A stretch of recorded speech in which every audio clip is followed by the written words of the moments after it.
거리에서 들리는 낯선 언어가 이렇게 반가울 수 있을까요? 리무진만 봐도 눈물이 난다는 명동상인의 말씀 한마디에 참 많은 의미가 담긴 것 같습니다.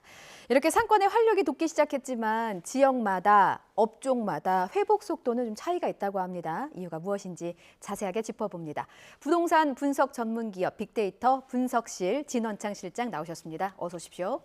안녕하십니까. 예, 실장님 앞서 저희가 상인의 말씀을 좀 들었는데 상인의 네. 말씀처럼 좀 명동에 문을 닫았던 상점들이 하나둘 문을 열기 시작하고 활력이 돋는가 봅니다. 근데 그렇다고 해서 엄청 붐비는 건 아니고 네. 공실률은 아직 높다고 하지만 그래도 좀 꺾이는 추세라고 해요. 네. 분석하시기에 외국인 관광객이 늘어서 그렇습니까? 원인이 뭘까요? 네, 맞습니다. 예. 일단 가장 큰 원인은 명동 상권을 지지하고 있던 가장 큰 수요 지지층, 외국인 관광객들이 이제 코로나19 팬데믹이 시작이 되면서 네. 한국에 입국을 하지 못했었죠. 근데 이제 코로나19 팬데믹이 끝이 나고 엔데믹으로 전환이 되면서 이제 외국인들이 조금씩 외국인 관광객들이 들어오면서 예. 명동의 상권에 좀 이제 불을 지피는 이게 가장 큰 요인으로 볼 수 있을 것 같고요. 예. 또 하나를 꼽자면 지금 명동에 최근에 굉장히 이름만 대면 알만한 유명한 대형 브랜드들이 출점을 많이 했습니다. 근데 이 대형 브랜드들이 사실 갖고 있는 힘이라는 게 예. 이 브랜드 파워가 굉장히 크기 때문에 이 집객을 할 수 있는 힘들을 굉장히 크게 가지고 있습니다. 그래서 이 대형 브랜드들이 출점함으로 인해서 이 집계 효과가 생기는 것 부분, 이 부분도 한 요소라고 볼 수 있을 것 같습니다. 그렇군요. 대형 브랜드들이 출점을 하고 또 아직 이제 출점 예정인 그 브랜드들이 있는데 이것이 의미하는 바가 뭡니까? 그만큼 사람들이 이제 명동으로 더 많이 몰릴 것이다. 이렇게 볼 수 있을까요? 네, 맞습니다. 제가 조금 전에 말씀드린 것처럼 예. 그 대형 브랜드들 제가 뭐 이름을 하나씩 말씀드릴 수는 없지만 뭐 땡땡 뭐 이렇게 말씀해 주신다면 네, 불땡땡 뭐 이런 되게 굉장히 유명한 명품 같은? 아닙니다. 그 커피 프랜차이즈 예. 그리고 뭐 패션 자파 브랜드들 이런 브랜드들이 갖고 있는 브랜드 파워가 기본적으로 MZ 세대들이 굉장히 좋아하기도 하고 또 연령대를 또 넘나들어서 다들 좋아하는 이런 브랜드들이기 때문에 이런 브랜드들이 대형 면적에 출점했다는 거는 굉장히 상권에 큰 이슈를 일으킬 수 있습니다. 예전에 명동하면 굉장히 핫한 지역, 유행의 선도 지역 이런 느낌이 있었잖아요. 네. 이런 이미지가 아직도 영향을 미치고 있다고 봐도 되는 겁니까? 기본적으로 명동은 우리나라에서 대체 불가능한 넘버원의 상권입니다. 물론 코로나19 시절에 예. 사실 공실이 좀 많이 생기면서 사실 외국인 관광객들이 들어오지 않으면서 화장품 업종을 중심으로 공실이 많이 생기면서 예. 마치 이제 을씨년스러운 그런 거리의 모습을 좀 보여주긴 했었으나 과거부터 지금까지의 쭉 그 시계열로 보면은 명동은 사실 국내 1위의 부동의 탑티어 상권이라고 보는 게 맞으실 것 같습니다. 그렇군요. 네. 제가 앞서 이게 업종별로 또 지역별로 차이가 있다 이런 말씀을 드렸는데 업종을 네. 좀 살펴보겠습니다. 가장 빠르게 회복 중인 곳이 바로 음식점이에요. 네. 근데 이 음식점이 직원이 모자랄 정도라고 합니다. 일단 음식점이 붐비는 원인은 어디서 보세요? 네, 이게 사실 꼭 명동 상권에만 국한시킬 필요는 없을 것 같습니다. 그런가요? 이게 서울 예. 상권에 지금 공통적으로 나타나는 특징이라고 좀 볼 수 있을 것 같은데요. 실제로 저희가 이제 서울시에서 제공하는 상권 분석 서비스 자료 분석을 좀 해봤습니다. 예. 근데 지난해 4분기에 외식업 점포당 그 월평균 매출액이 전년 동기 대비해서 14.3%가 증가를 했는데 예. 이제 타업종을 보면은 서비스업 같은 경우에는 소폭 상승하는 데 그쳤고 소매업 같은 경우에는 소폭 감소하는 이러한 그 수치를 나타냈습니다. 결국 이 통계가 보여주는 거는 예. 결국 음식점의 코로나19 회복의 속도가 훨씬 더 빨랐다라고 보여주는 대표적인 통계인 것 같고요.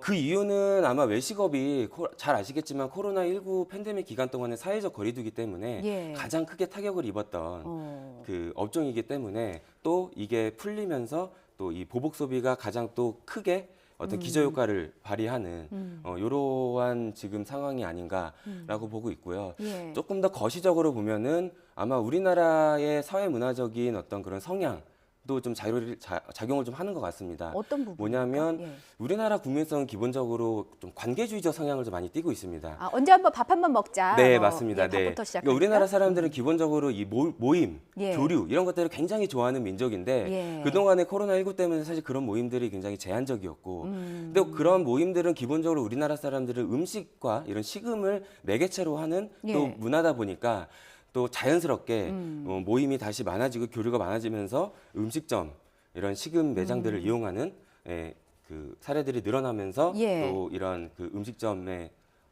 매출 회복이 조금 더 증가가? 가속화되는 이렇게 분석할 수 있지 않을까 싶습니다. 저는 그 실장님께서 말씀해주신 데이터를 보고 아직까지는 우리나라 사람들이 이제 밥 먹는데 돈을 쓰는데 아직 뭔가 서비스 상품 구입하는 데는 좀 돈을 아끼고 있구나라고 생각을 했는데 말씀 들어보니까 그런 사회 문화적인 것도 좀 작용하고 있다라는 네. 걸 알 수 있었습니다.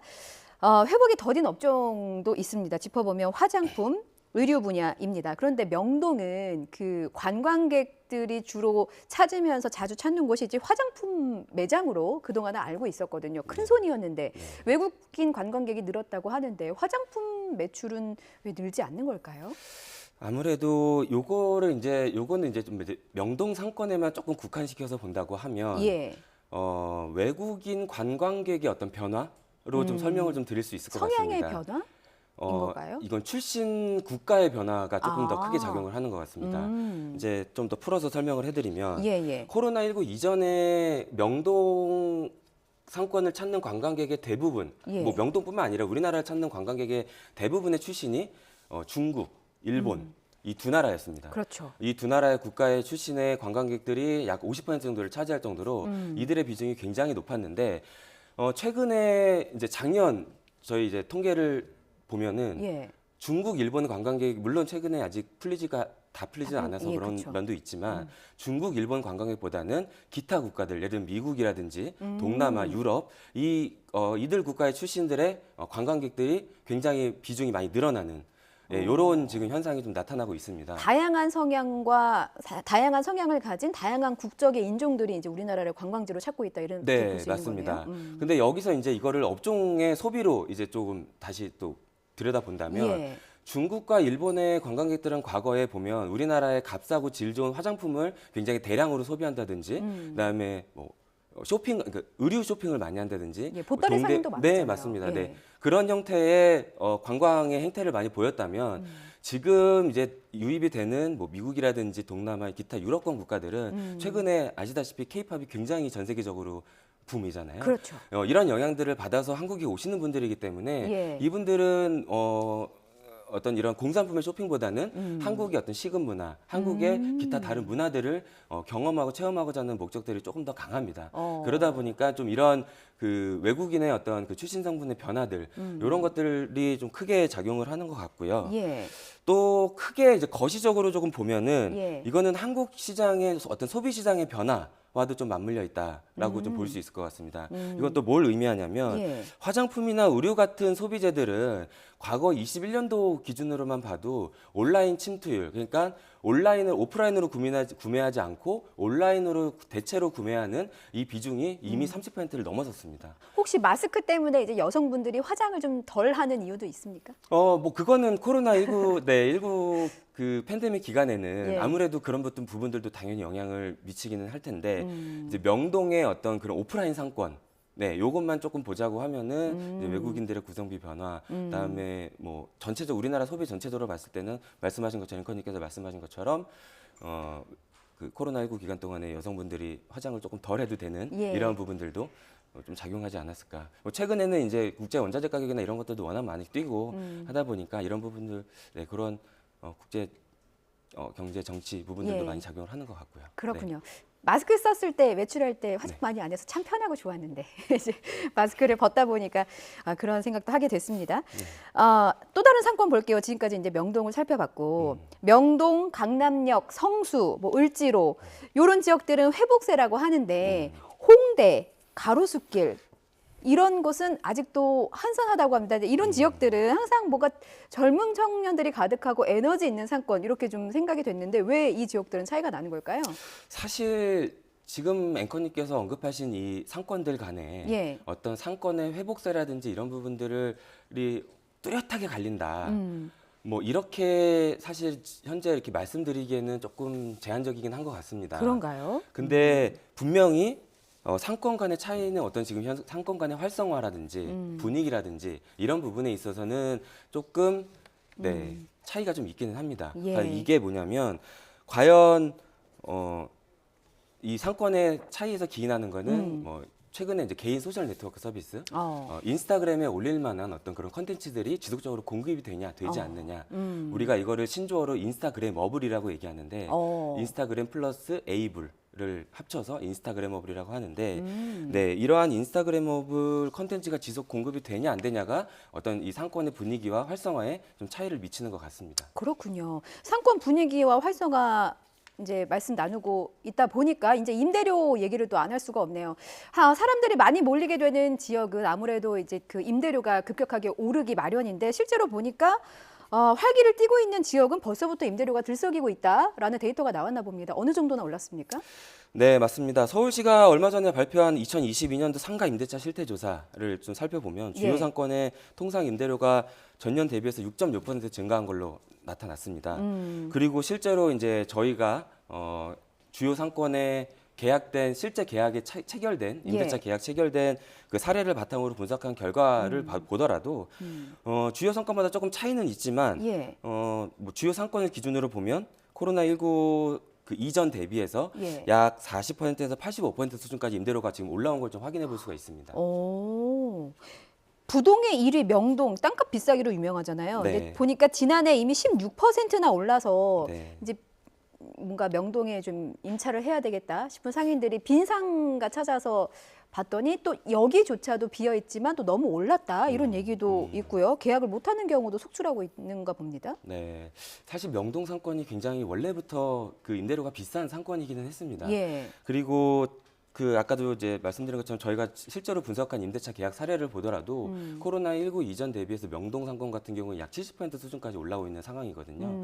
그리고 명동 상권은 말씀드린 것처럼 우리나라에서 가장 임대료가 비싼 상권이다 보니까 기존에도 명동의 특히 메인로 같은 경우에는 비싼 임대료 때문에 사실 자본과 규모를 갖춘 대형 그 브랜드들이 정도만 출점이 가능한 그런 사실 상황이기는 했습니다. 그렇군요. 네. 그러니까 임대료는 그 코로나 이전 수준에 빠르게 접근하고 있는데 몰리는 관광객들은 그 이전 수준만큼은 되지 않다 보니까 뭔가 자본력을 갖춘 대형 매장들만 입점할 수 있고 작은 가게들의 상인들의 경우는 아직 좀 어렵다 이렇게 봐야 되겠네요. 네, 지금도 명동에 출점을 계속하고 출점을 예정 중인 이런 브랜드들도 보면은 대부분 다 대기업 또는 어떤 자본력을 갖춘 대형 브랜드들 위주이긴 합니다. 그렇군요. 네.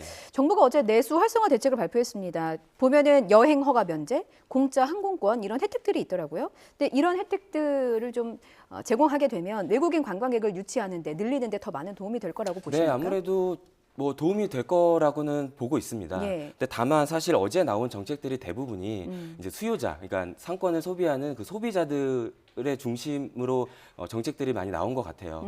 근데 사실은 상권을 이루는 플레이어들은 소비자뿐만 아니라 그 상권에서 제가 말씀드린 것처럼 컨텐츠를 계속 공급하는 이 상인들도 소상공인들도 사실 대상 중에 하나거든요. 상권 활성화의 대상 중에 하나이기 때문에 또 이들이 힘이 나서 또 이렇게 장사를 할 수 있는 그런 환경을 조성하는 또 정책들도 같이 필요하지 않을까 하는 게 제 생각입니다. 지금 정부 정책의 부족한 부분을 짚어주셨고 또 이 부분도 질문을 드릴게요. 저희 방송 보시는 상인분들이 앞서 뭐 상권마다 지역마다 좀 차이가 있고 그래서 상인들은 이제 연구를 하셔야 될 것 같아요. 앞으로 어떤 부분들에 좀 더 집중을 해야 손님을 더 많이 끌 수 있을까? 혹은 젊은 청년층, 내가 팔고자 하는 매출의 타깃층을 내 가게로 끌어오려면 어떤 부분을 좀 집중해야 될까 고민하실 것 같거든요. 아까 인스타그램업을 말씀을 해주셔서 상권 활성화를 위해서 상인분들이 어떤 부분에 좀 집중하고 공부를 하면 좋을지, 연구하면 좋을지. 최근에는 사실 상권이라는 것 자체가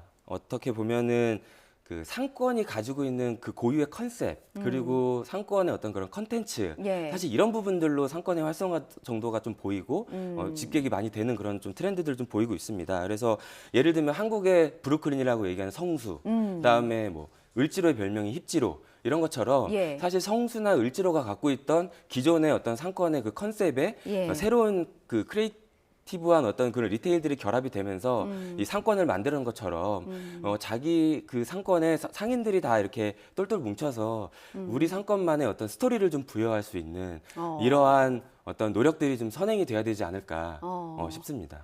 예를 들면 YTN의 경우 젊은 시청자를 뭐 끌어들이려면 힙TN 뭐 이렇게 좀 지어내면 좀 더 네, 뉴스를 뭐, 많이 할 수 있을 네, 뭐 그런 것도 뭐 좋은 얘기는 하고요. 아무튼 최근에 말씀하신 것처럼 이제 MZ 세대들이 소비 세대로 이제 쭉 올라오면서 예. 소비의 주요 세대로 쭉 올라오면서 MZ 세대들이 선호하는 어떤 그런 트렌드들 예. 그리고 그들이 어떤 성향을 갖고 어떤 거에 열광하는지를 굉장히 면밀하게 분석하고 또 그거를 상권에 그리고 본인의 그 가게에 담아내는 네, 이런 노력들이 굉장히 필요할 것 같습니다. 예, 저희 농담에 당황하셔서 네. 사과드리고 저희도 이제 시청자에게 소구할 수 있는 뉴스를 전달하기 위해서 좀 많이 연구하고 노력하겠습니다. 지금까지 부동산 분석 전문기업 빅데이터 분석실 진원장 실장님과 함께했습니다. 말씀 잘 들었습니다. 네, 고맙습니다.